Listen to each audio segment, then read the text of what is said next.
Sudah kelihatan ya Bu Kalap ya, Sudah, Pak. para peserta sekalian.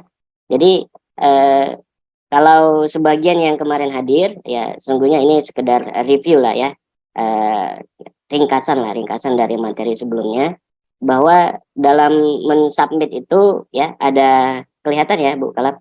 Kelihatan, Pak. Seperti ini kelihatan ya, jelas ya. Ya, alhamdulillah. Dan nanti di bagian lain tulisannya kecil-kecil, jadi mungkin agak perlu di zoom ya, di zoom.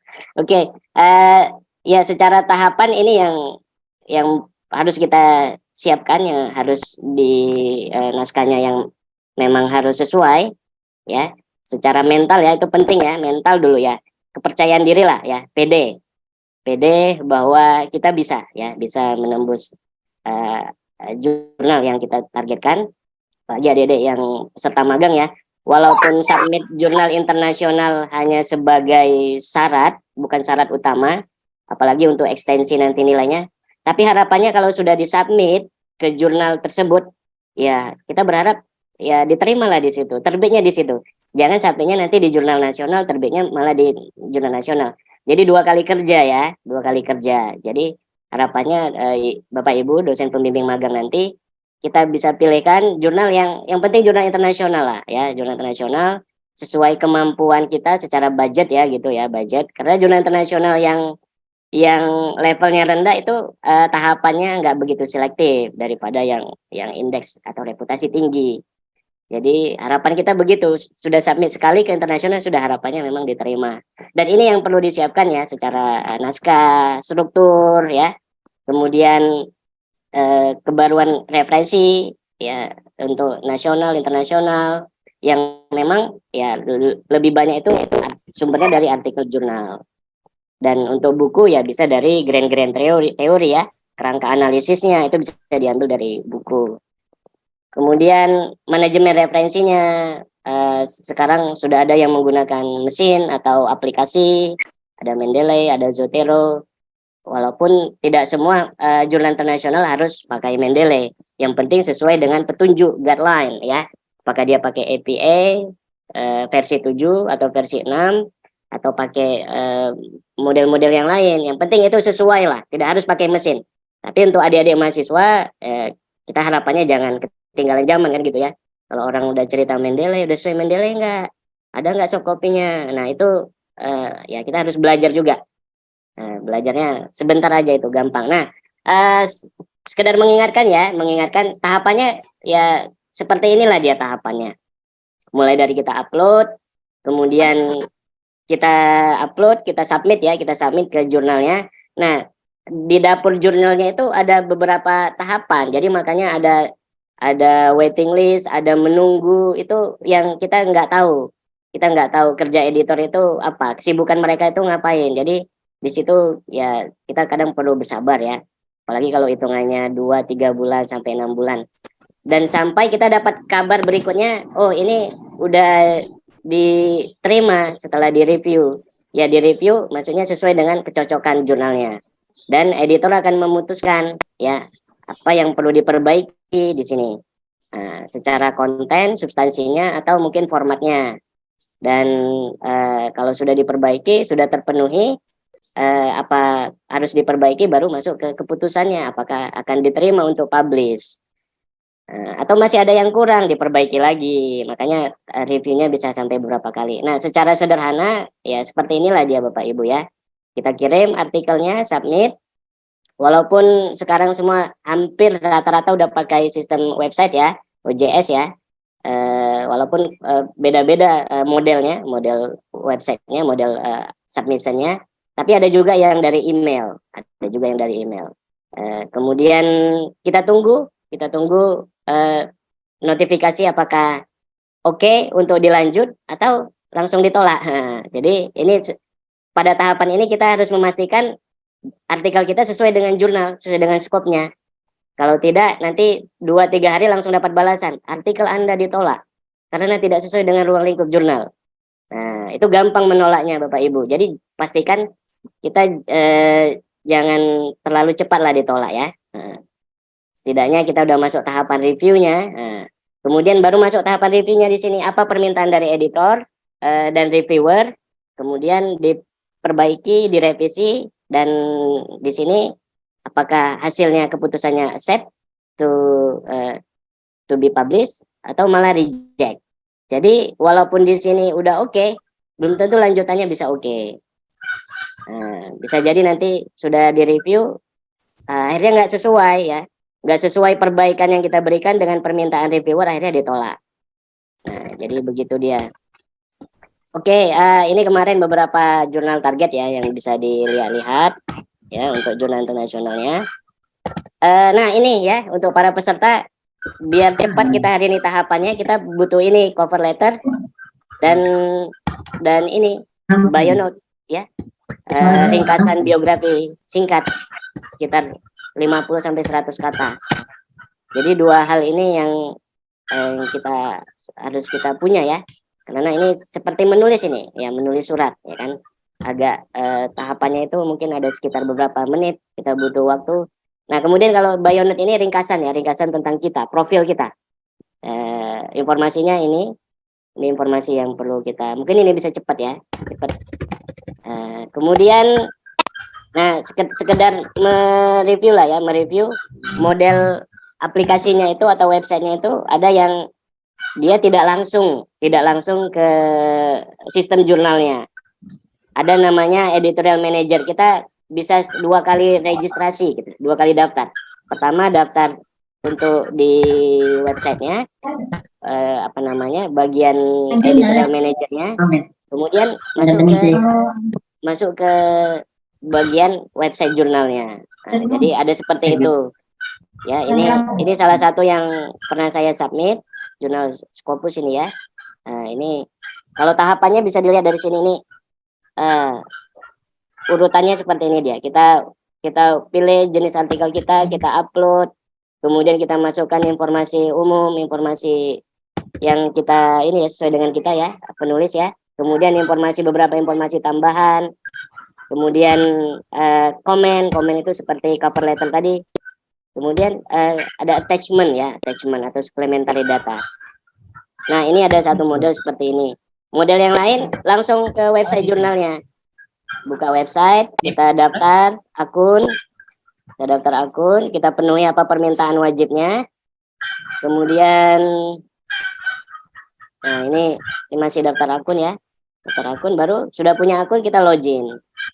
Ya, jadi daftar ini ya lebih kurang seperti kita daftar sosial media lah. Daftar akun Facebook, Instagram. Ya, ada beberapa fill-in yang diminta ya. Oke, ya mungkin biar lebih produktif kita bisa langsung aja ya buka lab ya. Jadi belajarnya nggak teoritis lagi, kita langsung praktek aja. Belajar dari prakteknya, para peserta bisa menyimak, mempersiapkan apa yang belum ada. Boleh silakan buka lab, siapa yang mau kita mulai, naskah siapa yang mau kita submit. Saya akan memandu dari sini ya. Jadi bukan saya yang mensubmit ya, tapi peserta yang mensubmit, saya akan pandu, jadi bisa lebih paham dia. Oke. Kalau saya udah bolak-balik submit ini, buka lab dan bolak-balik ditolak. jadi makanya bisa lancar ya. Ini lancar karena sering ditolak. Baik, kita tawarkan ke Bapak Ibu, ada yang bersedia?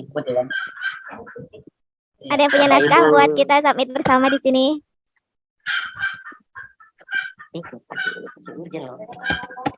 Ada, silakan Bapak Ibu dosen ataupun adik-adik mahasiswa S1, Bapak Ibu S2 dan S3. Jika ada, biar dipandu oleh Bapak narasumber kita.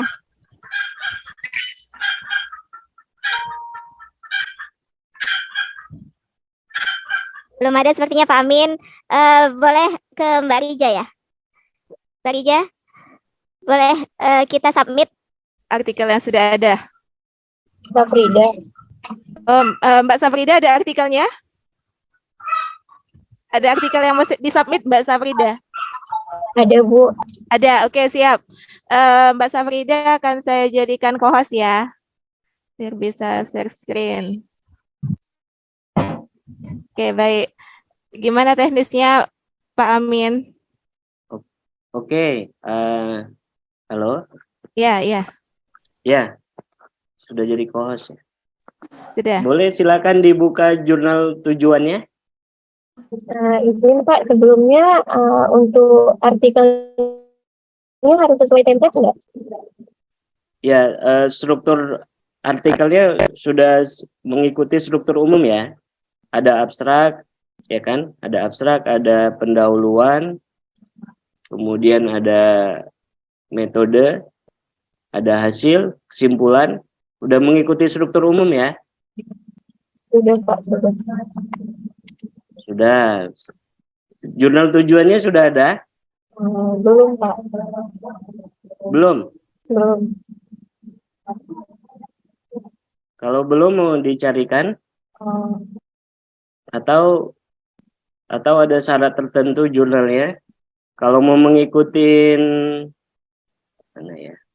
Mau mengikuti yang ini ada beberapa jurnal internasional yang masih apa ya? Ya kita bisa bilang nggak terlalu selektif lah untuk kita jadikan jurnal tujuan. Nah, misalnya ini ya bidangnya ekonomi, ini bisnis, ekonomi, keuangan. Bidangnya apa? Coba ini. Nah, kalau saya coba share. Mbak Safrida, artikelnya bidangnya apa? Sudah ditranslate ke dalam bahasa Inggris? Oh, izin belum Bu. Safrida baru. Belum. Oke, oke baik. Kita alihkan ke yang lain yang sudah ditranslate ya. Ya, kami tawarkan kembali ke Bapak Ibu yang lain yang sudah punya artikel yang sudah ready buat di-submit. Ada? Mungkin bisa dari awal Pak Amin, bagaimana memilih artikelnya? Dibuka di websitenya. Memilih jurnal, Bukalapak? Iya, memilih jurnal yang tepat buat artikelnya. Oke, ini misalnya salah satu jurnal ya. Sungguhnya mudah ya, mudah sekali. Apalagi kalau kita bisa dapat website publishernya. Jadi setiap publisher mereka punya banyak jurnal ya. Jurnal lengkap bidang kajiannya atau disiplinnya lengkap. Dan ini salah satu publisher namanya alkindipublisher.com. Ini jurnal internasional yang bisa kita bilang masih level rendah, tapi indeksnya sudah banyak. Dan ini saya lihat terurus dan mungkin dalam beberapa waktu ke depan mereka bisa daftarkan ke reputasi tinggi seperti Scopus atau WOS. Nah, Bapak Ibu, para peserta, adik-adik mahasiswa dapat website publishernya seperti ini. Dan mereka tampilkan di sini jurnal-jurnalnya sesuai dengan disiplin kita masing-masing. Bisa pilih. Ini jurnal bahasa, ini jurnal humaniora, social science. Kadang ekonomi bisa masuk social science ya. Ini jurnal bahasa, pengajaran. Ini juga bahasa. Ini translation. Ini bahasa. Nah, ini literatur. Nah, ini business management. Ini clear dia. Kalau kita lihat dari nama, business management atau economic and finance, udah pasti tuh ruang lingkupnya sesuai dengan bidangnya. Bidangnya. Berarti umumnya kayak Islamic business, Islamic economy, ekonomi Islam bisa masuk kemari ya. Nah, ini bisa dipilih dari sini. Nah, ini economic finance, accounting. Nah, ini bidangnya Bukalapak bisa di sini. Nah, begitulah ya cara memilih. Nah, kalau mau memastikan apa aja bidang area. Jadi di dalam disiplin itu ada bidang area. Nah, kita bisa buka langsung misalnya ini ya kan. Kita pilih langsung. Kita buka masuk ke jurnalnya. Nah, kita bisa lihat dari sini informasinya. Nah, biasanya kalau mau tahu informasi ruang lingkup dari about ini. Apa namanya menu ya, menu about bisa dilihat about the journal. Nah, ini kelihatan di sini.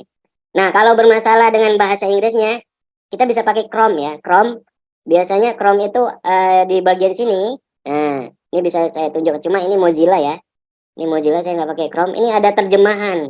Bapak Ibu, adik-adik magang, ini bisa dipilih aja terjemahan, pilih ke Indonesia. Itu langsung berubah. Lumayan bagus lah. Bagus hasil terjemahan. Karena Google ini kan dia pakai artificial ya. Artificial intelligence. Jadi dia beradaptasi dengan apa namanya penggunaan bahasa. Dan Google terjemahan juga bisa. Tadi untuk Saprida tadi, sebenarnya kalau mau cepat bisa pakai Google terjemahan, Google Translate. Di situ bisa translate dokumen. Jadi tinggal upload filenya. Hasilnya lumayan, ya lumayan. Daripada kita translate sendiri ya kan. Apalagi yang nggak punya pengalaman bahasa Inggris yang baik, lebih lumayan pakai Google Translate.